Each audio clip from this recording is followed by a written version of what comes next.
ဟဲ့လာကျွတ်လို့တော်လို့မရထဲကကျွတ်ပခုတ်တဲ့တို့ရရတော့ ဝင်မဖို့ပြောဦးကောင်းနေတာ ချိုးကြတော့တော့အဲ့လိုလဲပြီးသွားတာနော် ဟုတ်တယ်ကျွတ်လဲပြီးသွားတာ လုံငယ်အတွက်ဆိုရင်တော့ ကောင်းတာဟုတ်တယ် ဟိုဘက်မှာလဲ အဆုံးထိသွားတာပြောတယ်ဒီ ဒီတို့က ဆုံး ကတော့ဒီနဲ့ဝင်လာတာ အဲ့တော့ငါတို့ဘာမှလည်းပေါင်းလိုက်သွားကြတာလေ မိုးရင်းမှာရေဝင်လာတက်လာမိုးရင်းရောရေဝင်လာတက်တယ် အနှွားရနကလာတွေးဒီခုခုမလော မိုးရင်းဝင်တက်တယ်မိုးရင်းက ဟဲ့လာချင်းတို့လို့ကလို့လားအဲ့တချို့လူတွေ ဒီမှာလေး တမီးပါတဲ့အချက်မှာ သမီးပါ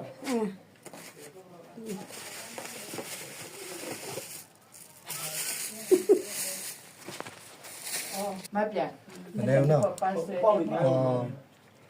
ဝင်ပေါက်တယ်အမလေး တရားရဆုံးဟေး ဝင်ထွက်တာတော့တိတ်တော့နော်